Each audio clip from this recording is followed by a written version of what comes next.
do what I do. About any of this, right? Now, the document's publication and the likelihood of deportation come at a time when the Trump administration, which took office earlier this month, has initiated an aggressive immigration enforcement campaign in the United States.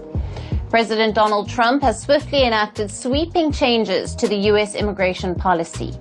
Since his January 20th inauguration, his administration has launched what it calls the largest deportation operation in American history.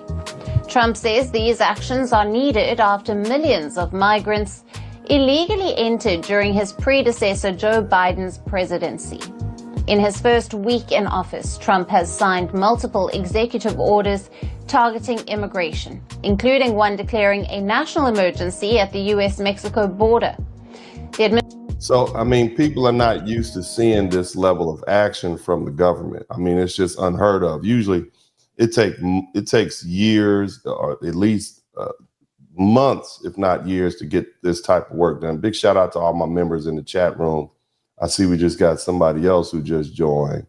Who is that? Liliana McDonald. Good looking out, Liliana. Welcome to the broadcast. Thank you very much.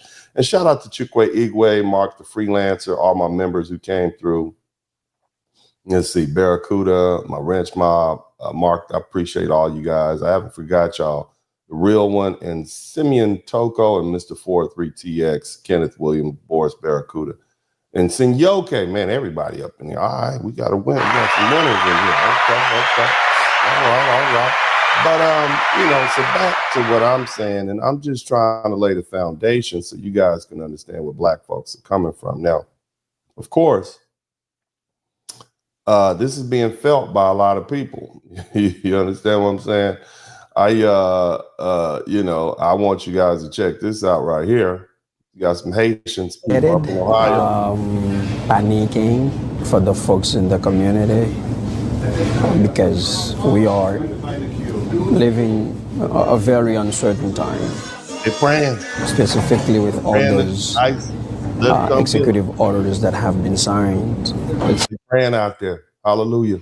Hallelujah. They keep on praying. I don't think a little bit frustrating because people with a temporary status here or any other immigrants, they feel a little bit threatened to deportation. You know, when your mindset is not. If you're up here illegally, you should feel threatened. You shouldn't be in this country illegally. That's what America's saying right now. Because of uncertainty, not knowing what will be happening tomorrow. It creates that kind of issue with your mental health. I've got a lot of calls. A lot of people are asking me, should we leave Ohio? Should we go elsewhere? Or should we come outside the house at all? You probably should go somewhere else. You probably need to get on up out of there. You need to go somewhere. I don't know where you're going to go, but you got to go somewhere. What should we expect? Is there any word about ICE being in Ohio? Kind of calls, but I always have the same answer. I tell everybody to stay calm, wait for further instruction.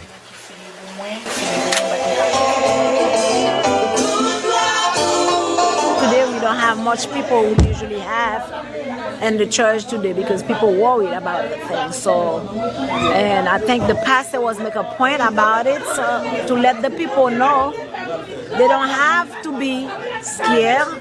They have to be alert, not too scared. You need to be worried, baby.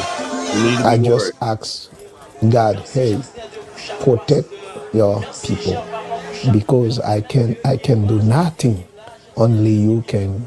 So protect them. It was my last prayer in the service to ask God to protect them. Unfortunately, it's not a whole lot people can do.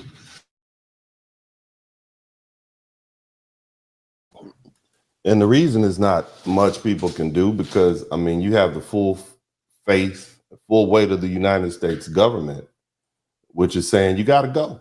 And if you got to go, you got to go. And so the other thing is you don't have Black people supporting this deal. You see what I'm saying? I want you all to understand where black people are. So the term. Okay. So the question that we're asking tonight is, why is it that black Americans aren't out there protesting? And this is some of, for you all who are visitors to the broadcast, for you all who may not understand, there's a lot of intra-racial conflict that exists between black Americans or foundational black Americans, ethnic black Americans, and a lot of these folks who come to our country, because they literally come over here and they ride our backs, but they have negative things to say about the culture. Hit the number 1 button if you can hear me. Term refers to a concept coined by activist and filmmaker Tariq Nasheed. It's used to describe black individuals in the United States who are descendants of African people enslaved in the U.S. prior to the abolition of slavery in 1865. Here we go. I want to start off with you, Shelley.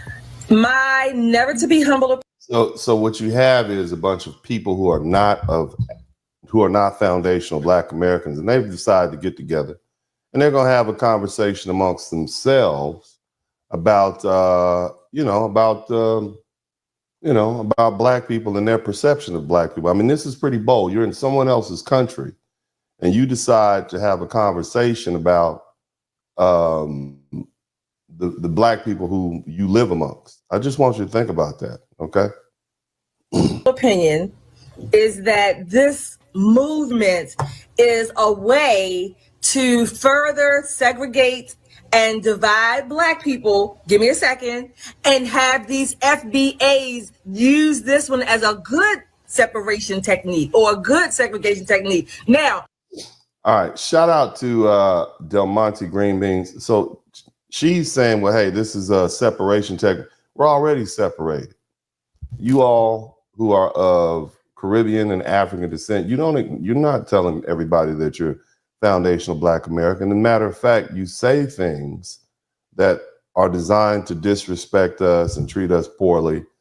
And you literally try to lock us out of what you have, and so we recognize the separation is already there. We're just acknowledging it. Just like you put your flag up, we're putting our flag up. let me say this. I don't give a damn who you associate with, who you want to be called, or what group. I don't really care. But I think we know, we can tell that you don't care. This particular issue is a way for, I'm going to say, maybe more conservatives to use as, oh, I'm separating myself because I am a slave or have ancestors that was. I don't think this has to do with anything with Democrat, Republican, conservative, or liberal. It has to do with foundational Black American people not appreciating the fact that Black people from other countries come to this country and they utilize and reap the benefits that Black Americans have set aside for ourselves and that we fought and paid for.